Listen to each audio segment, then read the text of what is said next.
It looks like the president has taken the stage and is speaking right now. So let's listen into that. Thank you so much. That incredible introduction. He's an incredible man. Known him a long time now. There's nobody like him. Thank you very much. Appreciate it very much, my friend. And it's a tremendous honor to return to this beautiful kingdom and be welcomed back with such extraordinary generosity and warmth. I've never forgotten the exceptional hospitality showed to us by King Salman, who's just, we talk about a great man. That is a great man. That is a great man, a great family. And that visit took place exactly 8 years ago. The graciousness of the royal family and the Saudi people is really unsurpassed, no matter where you go. Let me also thank the countless ministers, government officials, business leaders, and distinguished guests for that warm welcome. Very warm, and I know so many of you. I'd like to call out all of your names, but we have a lot of problems. We'd be here for a long time. We don't want that, so don't be upset. With this historic state visit, we celebrate more than 80 years of close partnership between the United States and the Kingdom of Saudi Arabia. Ever since President Franklin Roosevelt met with King Salman's father, King Abdul Aziz, aboard the USS Quincy in 1945, the U.S.-Saudi relationship has been a bedrock of security and prosperity. Today, we reaffirm this important bond, and we take the next steps to make our relationship closer, stronger, and more powerful than ever before. It is more powerful than ever before.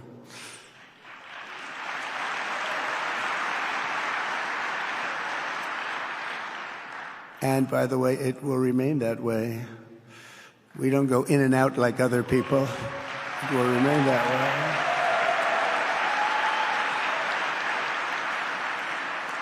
I've come this afternoon to talk about the bright future of the Middle East, but first let me begin by sharing the abundance of good news from a place called America. In less than 4 months, our new administration has achieved more than most other administrations accomplish in 4 years or even 8 years. We've actually done, for the most part, more. The day I took office, we inherited, thank you. Thank you. The day I took office, we inherited a colossal invasion on our southern border, an invasion like you'd never want to see here. Nobody should ever want to see it. But within weeks, we slashed illegal border crossings to an all-time low, down 99.999%. That's good, even for this great gentleman standing right in front of me. That's a good number. We had hundreds of thousands of people. They came in at the same time last year, and last month we had, in this massive border, 3 people that got in. That's quite a difference, and we have no choice but to get a lot of the people that came in because they were not the best people. They were, in many cases, very bad people. We're getting them out. We're getting them out very fast. We're bringing them back to where they came from. We have no choice. After years of military recruiting shortfalls, enlistments in the U.S. Armed Forces are now the highest in 30 years because there is such an incredible spirit in the United States of America. We have tremendous spirit again. Just about a year ago, it was a big story, front page on every paper all over the world, that nobody wanted to enlist in our military, meaning we were way under enlisted. And just last week it came out that we had the strongest enlistment. They say 30 years, but probably it's maybe ever. They don't go back that far. It's the best, and that includes police officers, firemen, everything else. Is a great spirit in the United States right now. A brand new poll from Rasmussen just showed that the number of Americans who believe the nation is on the right track, they have a right track, wrong track, is now the highest in over 20 years. And it hasn't been anything like this because for many years it was the wrong track. And I can tell you for the last 4 years it was definitely the wrong track. But it's the highest it's been in many, many years. We renamed the Gulf of Mexico into the Gulf of America. That was very popular, other than perhaps with Mexico. And most importantly, for the people in this room, the days of economic misery under the last administration are rapidly giving way to the greatest economy in the history of the world. We are rocking. The United States is the hottest country, with the exception of your country, I have to say, right? I'm not going to take that on. No, Mohammed, I'm not going to take that on. Wouldn't that be a terrible thing if I made that full statement? But I will not do it. You're hotter. At least as long as I'm up here, you're hotter. But groceries, gasoline, energy, and all other prices are down with no inflation. We have no inflation, and in a few short weeks, we've created 464,000 brand new jobs. Think of that. It's almost 500,000 jobs created just in a matter of weeks. We just reached a historic trade agreement with the United Kingdom, and over the weekend we reached a breakthrough agreement with China. Both outstanding deals. China's agreed. We have to get it down. We have to get the little details down. And Scott, you're going to work on that very hard, but China's agreed to open up to the United States for trade and everything else. But they have to do it, so we'll see what happens. But we had a very, very good meeting with both of those countries. We are cutting 10 old regulations for every new regulation. We're getting rid of all of the red tape that is so many, frankly, countries, as they get older, they develop a lot of red tape, and we're getting rid of it. We're getting rid of it at record levels. And I'm pleased to report that the United States Congress is on the verge of passing the largest tax cut and regulation cut in American history. We think we're in good shape to get that. And if we get that, that will be like a rocket ship for our country. In the first quarter of the year, the investment in America was up an astounding 22%. More than $10 trillion of new investments have been announced or are coming just since the election on November 5th. So think of that. In a very short period of time, we have over $10 trillion, and it could be much higher than that. Not everybody comes to the White House to have a news conference that they're going to be opening up in America, but they're all coming in at numbers that we've never seen before. If you take a look at other presidencies, they wouldn't do $1 trillion sometime in years. We did this in essentially 2 months because you have to say we got into office and they gave me about a month to clean up and fix up the Oval Office, and after that we started working. And the money is pouring in, the jobs are pouring in, the companies are pouring into our country like we've never seen before. There's never been anything like it. And we let other people tariff us into losing a lot of money and a lot of jobs, and now we're tariffing them. And it's at a level that nobody's seen. It's a level that is making us a very much different country and a very different Republican Party. We won a tremendous victory in November. We won all 7 swing states, the popular vote by millions and millions of votes. The Electoral College we won by 312 to 226. Remember, they said, well, we could get to 270. No, we got to 312. That's a big difference. And very importantly, we won counties throughout the United States, 2,660 to 451.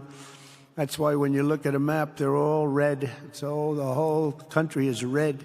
Red stands for Republican.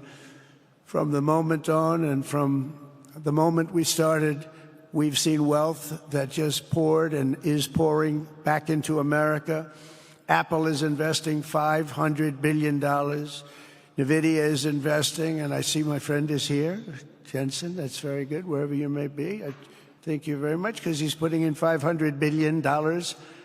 TSMC is investing. Where is Jensen, by the way? Where is he? He's standing here. Where is he? I just saw. Thank you very much, Jensen. I mean, Tim Cook isn't here, but you are. What a job you've done. He said he's got 99% of the chip market. I don't know. That's not easy to beat, but what a job you've done. Thank you. We are proud to have you in our country. You know that.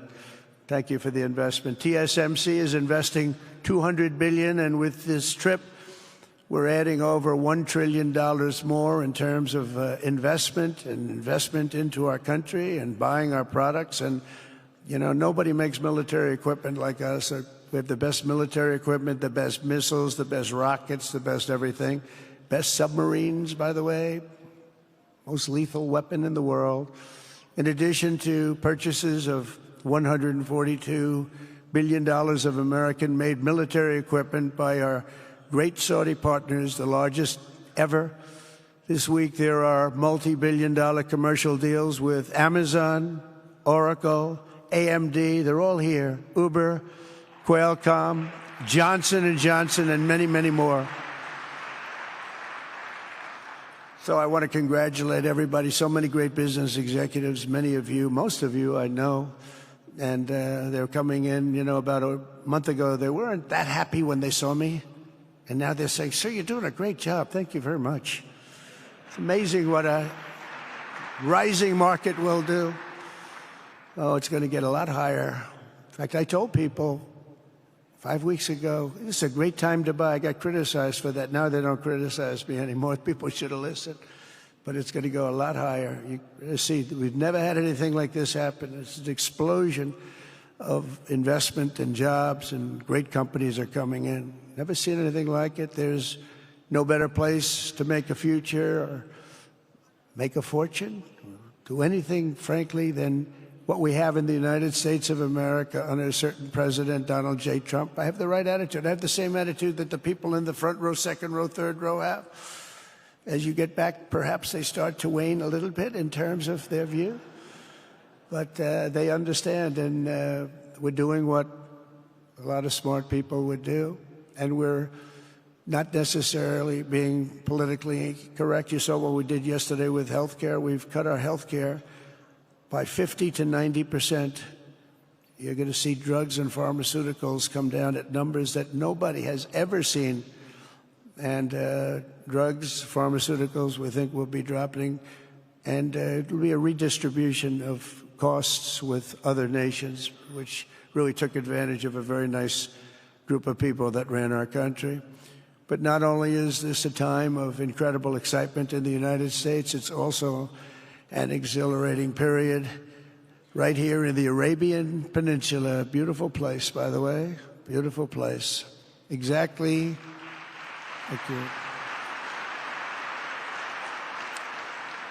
Exactly 8 years ago this month, I stood in this very room and looked forward to a future in which the nations of this region would drive the forces of terrorism and extremism, drive them right out of existence, and take your place among the proudest, most prosperous, most successful nations anywhere in the world as leaders of a modern and rising Middle East. So exciting.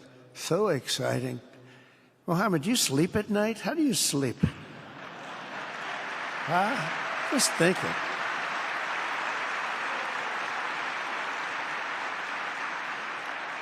What a job. He tosses and turns like some of us. Tosses and turns all night. How do I make it even better all night? It's the ones that don't toss and turn. They're the ones that will never take you to the promised land, won't they? But you have done some job. True. But critics doubted that it was possible what you've done. But over the past 8 years, Saudi Arabia has proved the critics totally wrong. The transformation that has occurred even by these incredible business leaders. I mean, you had the biggest leaders in business anywhere in the world standing right before us. But the transformation that has occurred under the leadership of King Salman and Crown Prince Mohammed has been truly extraordinary. Such a thing has, I don't think, ever happened before. I've never seen anything at that scale happen before. And I guess, you know, maybe you could say the United States is doing pretty well too, but I don't think too many people have seen that happen before. Majestic skyscrapers, the towers that I see, the difference between now and 8 years ago. And 8 years ago was very impressive, but the towers that I see rising, some of the exhibits that I was shown by Mohammed, what I've seen there is just an amazing, it's an amazing process, amazing genius of so many people, architecture, but I have a feeling I know where many of those ideas came from. Happens to be sitting right in this room right before me, but the towers and all of the different, I've seen a lot of different towers. I didn't think there's any version of a tower that I haven't seen in one form or another. I just passed 4 exhibits. I have never seen anything like any of them. So it's going to be very exciting. And they sit among the ancient wonders of a growing and exciting city. It's really amazing. Riyadh is becoming not just a seat of government, but a major business, cultural, and high-tech capital of the entire world. The World Cup is here. Johnny, just stand up, Johnny. Johnny, thank you, Johnny.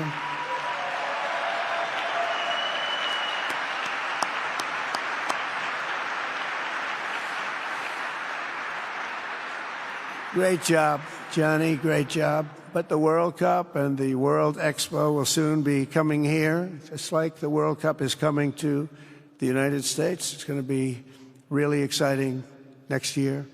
The engines of Formula One racing now roar through the streets of Jeddah in a historic milestone. Other industries recently surpassed oil. Think of it. All of your other industries now have surpassed oil. I don't know if a lot of people will understand what that means. It's so big to make up a majority of the Saudi economy for the very first time ever. So think of that. Other industries are now bigger even than oil, which is always going to be a big monster. It's a big one. But that's a great tribute to you and economic development properly used. In other cities throughout the peninsula, places like Dubai and Abu Dhabi, Doha, Muscat, the transformations have been unbelievably remarkable. Before our eyes, a new generation of leaders is transcending the ancient conflicts of tired divisions of the past and forging a future where the Middle East is defined by commerce, not chaos, where it exports technology, not terrorism, and where people of different nations, religions, and creeds are building cities together, not bombing each other out of existence. We don't want that.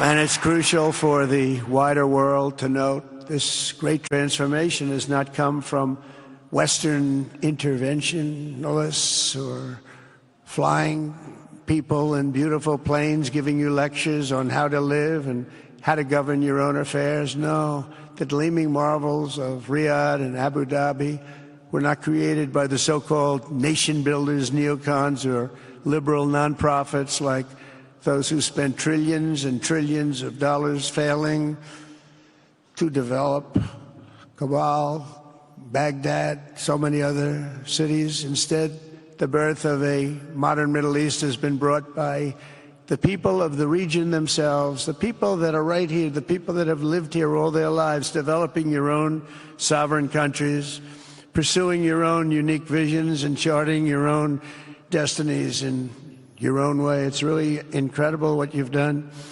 In the end, the so-called nation builders wrecked far more nations than they built, and the interventionists were intervening in complex societies that they did not even understand themselves. They told you how to do it, but they had no idea how to do it themselves. Peace, prosperity, and progress ultimately came not from a radical rejection of your heritage, but rather from embracing your national traditions and embracing that same heritage that you love so dearly.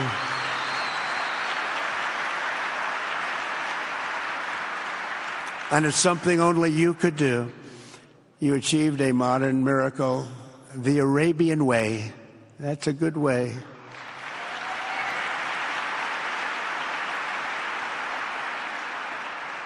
Today, the Gulf nations have shown this entire region a path towards safe and orderly societies with improving quality of life, flourishing economic growth, expanding personal freedoms, and increasing responsibilities on the world stage.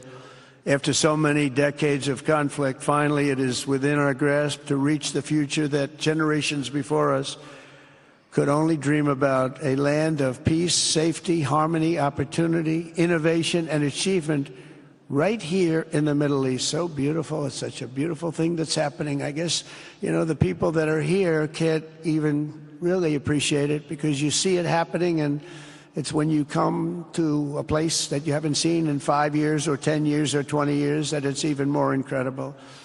When I left office just over 4 years ago, that future seemed almost impossible, what you've done. Together we had obliterated the killers of ISIS. We wiped them out, terminated its founder and leader, al-Baghdadi. We had healed the divide in the Gulf Cooperation Council, it's a very big deal, and united the nations of the region to stand against the enemies of all civilization. We'd imposed unprecedented sanctions on Iran and starved the regime of resources to fund terror. They were unable to fund anything because they had no money left. They had no money. But the new administration came in and let them have a lot of money, and you saw what happened. It was not money well spent. And with the historic Abraham Accords that we're so proud of, all the momentum was aimed at peace. And it aimed very successfully. It's been an amazing thing, the Abraham Accords. And it's my fervent hope, wish, and even my dream that Saudi Arabia, a place I have such respect for, especially over the last fairly short period of time, what you've been able to do, but we'll soon be joining the Abraham Accords. I think it'll be a tremendous tribute to your country, and it will be something that's really going to be very important for the future of the Middle East. I took a risk in doing them, and they've been an absolute bonanza for the countries that have joined. The Biden administration did nothing for 4 years. We would have had it filled out. But it will be a special day in the Middle East with the whole world watching when Saudi Arabia joins us, and you'll be greatly honoring me, and you'll be greatly honoring all of those people that have fought so hard for the Middle East. And I really think it's going to be something special, but you'll do it in your own time, and that's what I want, and that's what you want, and that's the way it's going to be. When I left office, the only thing still standing between this region and its unbelievable potential was a small group of rogue actors and violent thugs seeking constantly to drag the Middle East backward and into havoc, mayhem, and indeed into war. Unfortunately, instead of confronting these destructive forces, the last U.S. administration chose to enrich them and empower them and give them billions and billions of dollars. The Biden administration, the worst administration in the history of our country, by the way, spurned our most trusted and long-standing Gulf partners, and I can say partners worldwide, one of our great, great partners, no matter who we look to, and we have great partners in the world, but we have none stronger and nobody like the gentleman that's right before me. He's your greatest representative, greatest representative.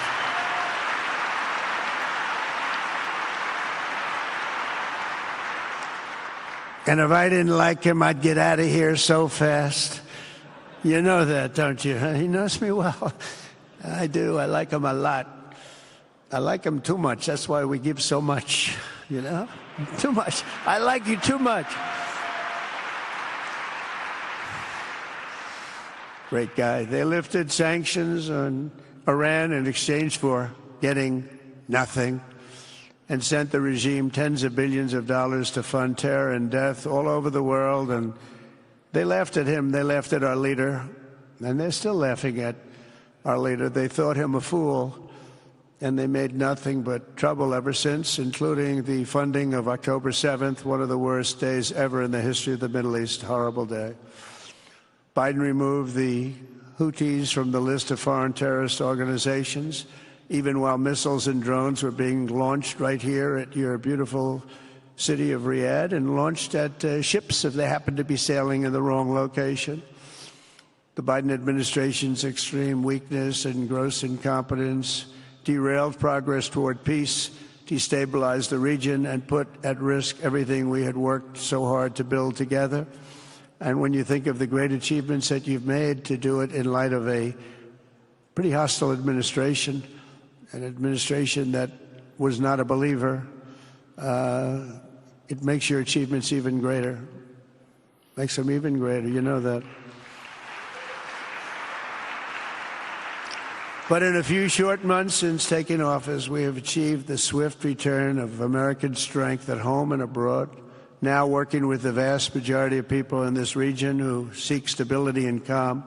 Our task is to unify against the few agents of chaos and terror that are left and that are holding hostage the dreams of millions and millions of great people. The biggest and most destructive of these forces is the regime in Iran, which has caused unthinkable suffering in Syria, Lebanon, Gaza, Iraq, Yemen, and beyond. There could be no sharper contrast with the path you have pursued on the Arabian Peninsula than the disaster unfolding right across in the Gulf of Iran. Think of that. They wanted to name it that. I said, they're not going to let them do that. Do you mind if I stop that? I stopped it. We're not going to let that happen.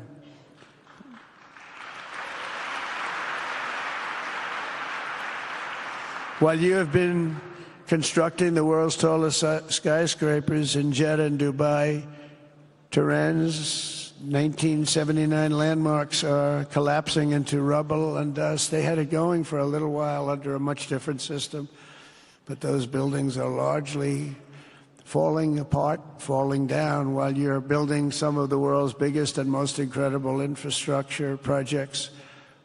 Buildings, all sorts of things you're building that nobody's ever even seen before.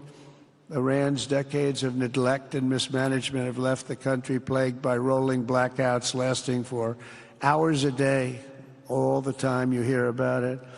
While your skill has turned dry deserts into fertile farmland, Iran's leaders have managed to turn green farmland into dry deserts as their corrupt water mafia, it's called it the water mafia, causes droughts and empty riverbeds. They get rich, but they don't let the people have any of it. And then, of course, there's the key difference at the root of it all. While the Arab states have focused on becoming pillars of regional stability and world commerce, Iran's leaders have focused on stealing their people's wealth to fund terror and bloodshed abroad. Most tragic of all, they have dragged down an entire region with them. Countless lives were lost in the Iranian effort to maintain a crumbling regime in Syria. Look at what happened with Syria. In Lebanon, their Hezbollah proxies have pillaged the hopes of a nation whose capital, Beirut, was once called the Paris of the Middle East. Can you imagine? All of this misery and so much more was entirely avoidable, absolutely avoidable. And Mohammed knew that. He knew that. Smart people knew that. If only the Iranian regime had focused on building their nation up instead of tearing the region down. Yet I'm here today not merely to condemn the past chaos of Iran's leaders, but to offer them a new path and a much better path toward a far better and more hopeful future. As I've shown repeatedly, I am willing to end past conflicts and forge new partnerships for a better and more stable world, even if our differences may be very profound, which obviously they are in the case of Iran. I have never believed in having permanent enemies. I am different than a lot of people think. I don't like permanent enemies, but sometimes you need enemies to do the job, and you have to do it right. Enemies get you motivated. In fact, some of the closest friends of the United States of America are nations we fought wars against in generations past, and now they're our friends and our allies. I want to make a deal with Iran. If I can make a deal with Iran, I'll be very happy. If we're going to make your region and the world a safer place. But if Iran's leadership rejects this olive branch and continues to attack their neighbors, then we will have no choice but to inflict massive, maximum pressure drive Iranian oil exports to zero like I did before. If you know that, they were a virtually bankrupt country because of what I did. They had no money for terror. They had no money for Hamas or Hezbollah, and take all action required to stop the regime from ever having a nuclear weapon. Iran will never have a nuclear weapon.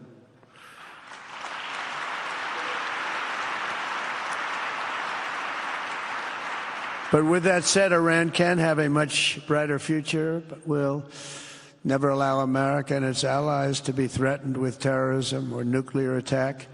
The choice is theirs to make. We really want them to be a successful country. We want them to be a wonderful, safe, great country, but they cannot have a nuclear weapon. This is an offer that will not last forever.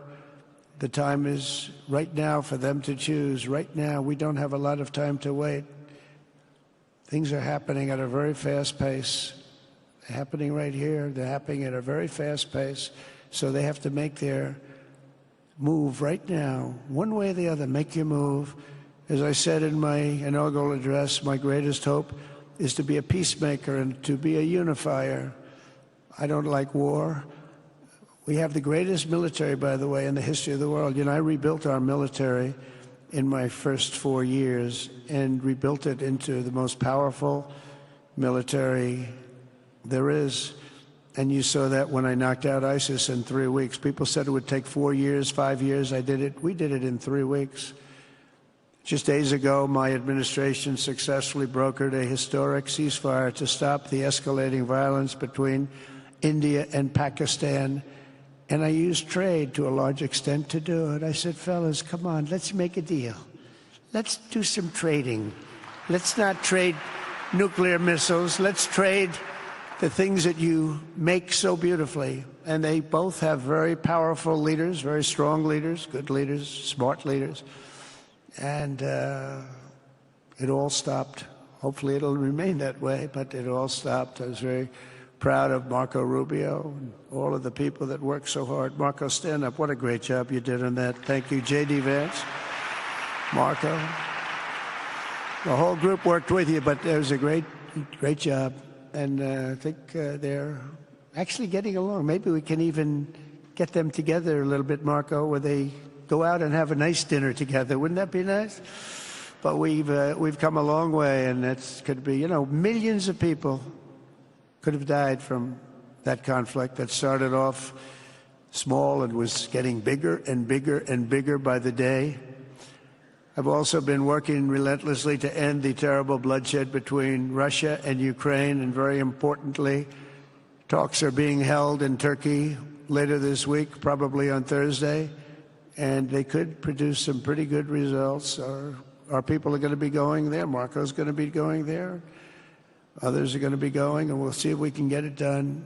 5,000 people, young people for the most part, soldiers from Ukraine, soldiers from Russia. They're not from here and they're not from the United States, but they're souls. They're souls. I think usually, mostly, they're young, beautiful souls that left their parents waving goodbye, left their brothers and sisters. Goodbye, I'll see you soon. And they got blown to pieces. 5,000 on average a week are dying. And people are dying elsewhere in the region, but tremendous numbers like we haven't seen since World War II are dying, and I want to stop it. I want to stop it. It's a horrible war. Would have never happened if I were president. That's a war that would have never happened. October 7th would have never happened if I were president, because Iran had no money to pay Hamas or anybody else. They had no money. They were not looking to take care of them. They had to take care of themselves. They had no money. We stopped their oil effectively with the embargoes and sanctions. But let me take this opportunity to thank the Kingdom of Saudi Arabia for the constructive role that you've played in facilitating the Ukraine talks. And it really is, you've been amazing. You've made everything available to us. Thank you very much. Thank you.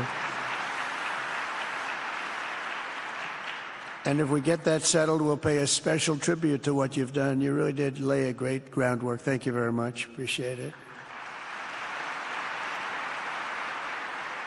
The West should not be dragging itself backward into another endless war in Europe, yet another endless war. We should stop the killing and work together to address the biggest long-term threats as one unbeatable team. Think of us as an unbeatable team. I mean, when you look at what you've done here, that's much more difficult than stopping stupidity. Think of it. It's stupidity. What you've done is much more difficult, and you did it better than anybody else has ever done it. As President of the United States, my preference will always be for peace and partnership whenever those outcomes can be achieved. Always. It's always going to be that way. Only a fool would think otherwise. In recent years, far too many American presidents have been afflicted with the notion that it's our job to look into the souls of foreign leaders and use U.S. policy to dispense justice for their sins. They loved using our very powerful military, and now it's really the most powerful it's ever been. We just are getting a budget approved, $1 trillion, highest budget we've ever had in history for military, $1 trillion. And we're getting the greatest missiles, the greatest weapons. And, you know, I hate to do it, but you have to do it because we believe in peace through strength. You have to have the strength, otherwise bad things could happen. But hopefully we'll never have to use any of those weapons. Seems to be an awfully big waste of money if you're never going to use them, but hopefully we'll never have to use them because the destructive power of some of those weapons are like nobody's seen before. I believe it is God's job to sit in judgment, my job to defend America and to promote the fundamental interest of stability, prosperity, and peace. That's what I really want to do. I will never hesitate to wield American power if it's necessary to defend the United States or to help defend our allies.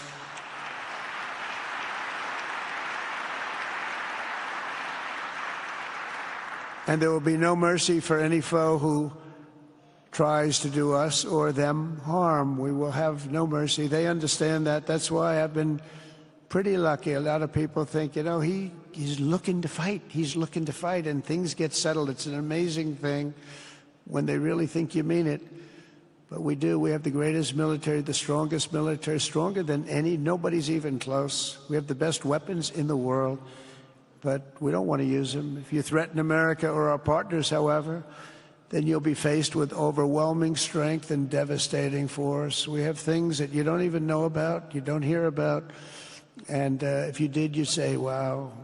In recent weeks, following repeated attacks on American ships and freedom of navigation in the Red Sea, the United States military launched more than 1,100 strikes on the Houthis in Yemen. As a result, the Houthis agreed to stop. They said, we don't want this anymore. It's the first time you've heard that from them, too. They're tough. They're fighters. But just days ago, we were asked to cease targeting commercial. They were not going to be targeting commercial ships in any way, shape, or form, or anything American. And they were very happy that we stopped. But we had 52 days of thunder and lightning like they've never seen before. This was a swift, ferocious, decisive, and extremely successful use of military force. Not that we wanted to do it, but they were shooting down ships.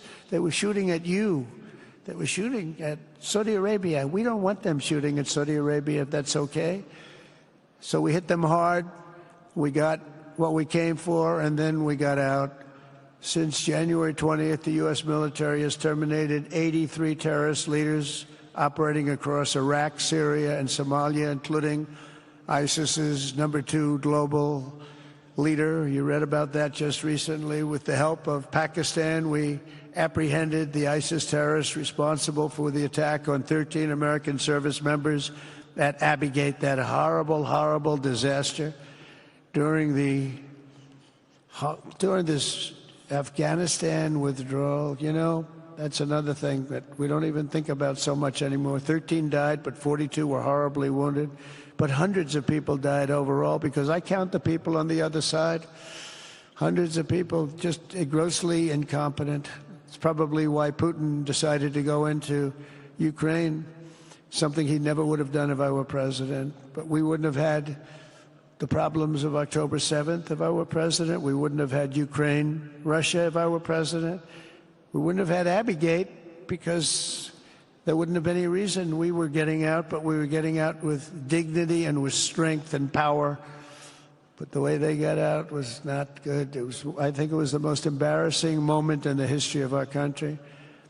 And we've been working tirelessly to bring back all hostages held by Hamas. We brought back a lot already, but we're bringing back more. This weekend, we successfully negotiated the release of the last American hostage, Edan Alexander. Just came out a few hours ago, and we continue to work to get that war ended as quickly as possible. It's a horrible thing that's taking place. All civilized people must condemn the October 7th atrocities against Israel, which would never have happened again if you had probably a different president, but definitely if you had me as president. The people of Gaza deserve a much better future, but that will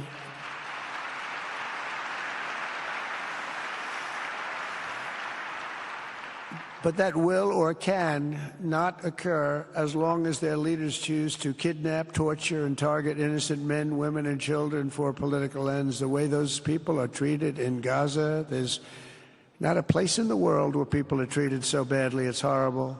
After years of suffering, two of the nations most ravaged by terror are finally beginning to end their long nightmares under the new generation of leaders.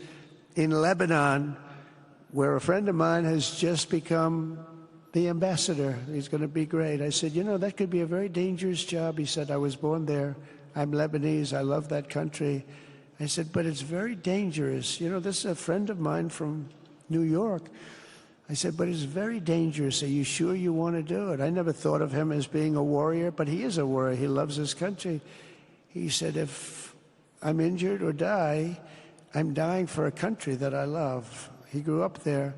It's horrible what's happened in Lebanon, but you have a great ambassador, I can tell you that. In Lebanon, which has been endlessly victimized by Hezbollah and their sponsor, Iran, a new president and prime minister brought the first real chance in decades for a more productive partnership with the United States, and we're going to work with their new ambassador and everybody else, Marco, and we're going to see if we can really help them out and let them get over that very high grid that they're going to have to get over. My administration stands ready to help Lebanon create a future of economic development and peace with its neighbors. They have tremendous people in Lebanon, doctors, lawyers, great professional people. I hear it so many times. Likewise, in Syria, which has seen so much misery and death, there is a new government that will hopefully succeed in stabilizing the country and keeping peace. That's what we want to see in Syria.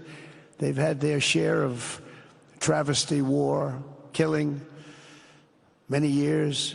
That's why my administration has already taken the first steps toward restoring normal relations between the United States and Syria for the first time in more than a decade. And I'm very pleased to announce that Secretary Marco Rubio will be meeting with the new Syrian foreign minister in Turkey later this week. And very importantly, after discussing the situation in Syria with the Crown Prince, your Crown Prince,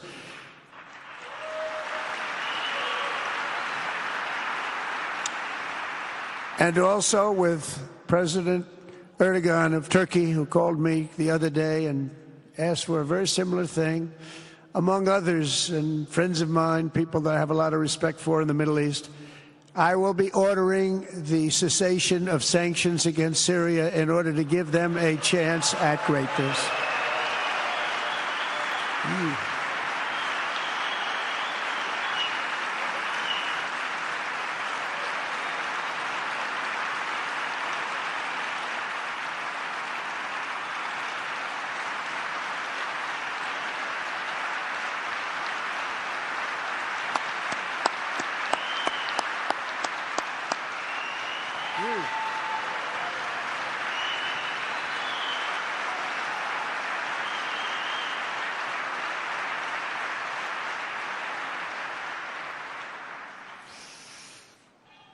Oh, what I do for the Crown Prince.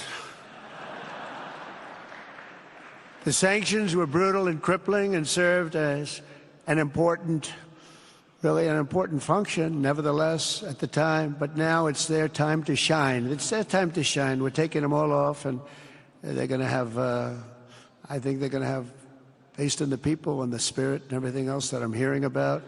So I say good luck, Syria. Show us something very special like they've done, frankly, in Saudi Arabia. Okay? They're going to show us something special. Very good people. Everywhere we can, my administration is pursuing peaceful engagement, offering a strong and steady hand of friendship to all that will take it in good faith. Together, we have made unprecedented strides and tremendous progress, and we're still just at the dawn of the bright new day that awaits for the people of the Middle East, the great, great people of the Middle East. If the responsible nations of this region seize this moment, put aside your differences and focus on the interests that unite you, then all of humanity will soon be amazed at what they will see right here in this geographic center of the world. It really is. It's like a center of the world and the spiritual heart of its greatest faiths. For the first time in 1,000 years, the world will look at this region not as a place of turmoil and strife and war and death, but as a land of opportunity and hope, just like you've done right here, a cultural and commercial crossroads of the planet. Security and stability will lift millions into lives of safety and success, and the nations of this region will be free to realize your highest destinies, honor your proud histories, harness amazing new opportunities, and bring incredible glory to Almighty God. People will come from all over the globe to be inspired by the cities you build, the businesses you create, the technologies you invent, and the beauty, talent, and potential you unleash right in the hearts of your citizens. Each of you will be able to take tremendous pride in the legacy you will leave to your children, because you will have given them the ultimate blessings of prosperity and peace. So important. In the United States, we've launched the golden age of America. It's the golden age. We see it. We see it with all that money, trillions and trillions of dollars pouring in, hundreds of thousands of jobs coming in with it. And with the help of the people of the Middle East, the people in this room, partners throughout the region, the golden age of the Middle East can proceed right alongside of us. We will work together. We will be together. We will succeed together. We will win together. And we will always be friends.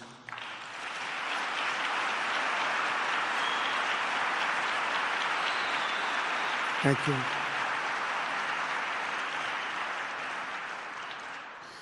So, Mohammed, I want to thank you again very much for having me. And as a representative of what I think is the greatest nation in the world, we are with you all the way, and you have a tremendous future. Thank you very much.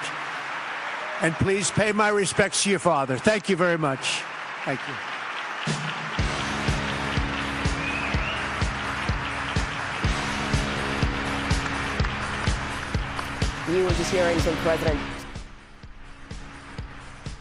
You were just hearing from President Donald Trump there speaking at the Saudi-U.S. Investment Forum. This is his first major trip for his second term. He talked about a lot of things, investments as well. But right now, I want to go back to CBS News Middle East reporter Courtney Kealy, because a lot was discussed. And Courtney, I think the one thing a lot of things stand out, but the one thing I want to ask you about right now is about the announcement of meeting with the Syrian president. Can you tell us more about that?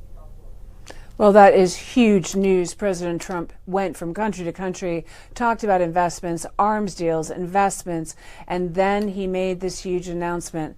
U.S. sanctions will be lifted from Syria. About 5 months since Bashar al-Assad fled to Moscow with his family, and the new interim government was formed with Ahmed al-Shara, who was head of Hayat Tahrir al-Sham, which is a U.S. designated terror group, clearly an olive branch. An olive branch that he talked about extending to Iran has now been extended to Syria on behalf of his talks with Mohammed bin Salman, the Crown Prince of Saudi Arabia, as well as President Erdogan of Turkey, that borders Syria, and that's been a huge issue for them through the civil war. This could be a game changer for Syria if they lift those sanctions. It's an impoverished country that's lived under terrible trauma and brutality under Assad and is just emerging from that. And is this surprising or shocking at all? It almost seems like the United States, it is basically involving itself in the Middle East here. You even talk about the release of Idan Alexander, and we know the United States was involved directly in those negotiations. So is this a surprise that this is the step the Trump administration is taking? Yes, I was surprised. Quite honestly, I'll take my reporter mask off just to tell you that. I went, oh my gosh, here we go. Now, Syria sits in the middle of it all. He talked about Lebanon. He talked about Hamas and Gaza. He talked about the hostages released. He talked about the Saudis, the Qataris, the UAE. But Syria is this landmass that borders Iran, and it borders Lebanon, and it borders the Golan, where Israel also has a stake in taking over some of that land and has annexed it, according to President Trump, in his first administration. So Syria was the landmass controlled by then President Bashar al-Assad, who was a bloody dictator. There's no other, I can't mince my words on that. And Iran used that land as a Shia land bridge to bring weapons into Hezbollah. They can also be then shipped out of Lebanon. That is done.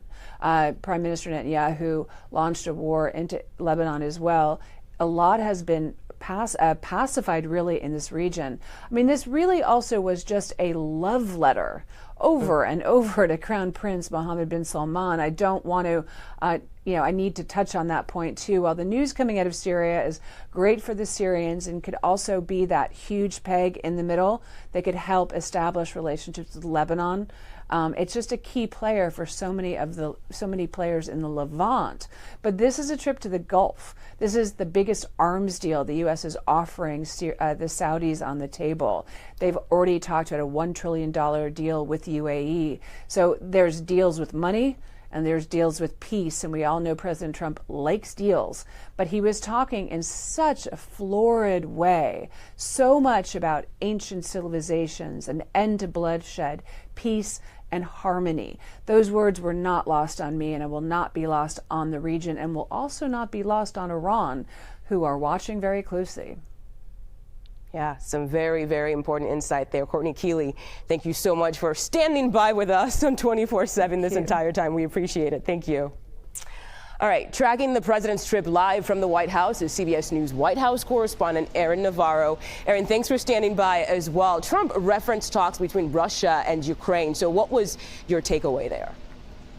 Yeah, Mugo, good to be with you. The president, during his remarks there, said, quote, "Our people will go to Turkey on Thursday for those talks between Russia and Ukrainian officials." The U.S. officials we've been told that will be there include Secretary of State Marco Rubio, who was with Trump there in Saudi Arabia, special envoys and advisors Keith Kellogg and Steve Witkoff, who has been instrumental in most of the big conflicts in the Middle East, and that region is also expected to be there. We saw earlier today Russian media confirm that they expect these talks to be direct between Russia and Ukraine. And in recent weeks, you've seen President Trump, Vice President J.D. Vance hit the steady drumbeat that they need to have direct talks between Russia and Ukraine. They may get that this Thursday in Istanbul. And he also talked about Saudi Arabia possibly joining other nations in recognizing Israel. Can you tell us more about that? Yeah, the president, building off of his Abraham Accords in his first term, has talked about including Saudi Arabia there in that peace agreement between Israel and several Arab states, such as the UAE, Morocco.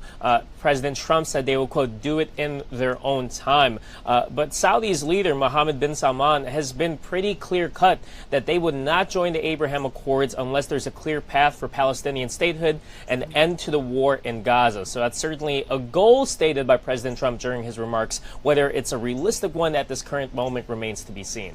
Yeah, seems like there's several more steps before they can actually get there. What more can you tell us about the agreements that were signed today? Yeah, the White House says it's about $600 billion worth of commitments, worth of investments. The biggest piece of it, it seems to be this $142 billion defense sales agreement between the two countries, which the White House says is the largest in history between these two states. It provides Saudi Arabia with warfighting equipment from over a dozen U.S. defense firms. So the White House highlighting that there are U.S. businesses exporting their business to Saudi Arabia. It includes training and support to build capacity of Saudi armed forces, enhancements of service academies, military, medical services, and it's part of not only just a business transaction, but also a political and military transaction as the president is looking to keep the U.S.'s influence in the Gulf state region. All right, CBS News White House reporter Navarro, thank you so much. We appreciate it.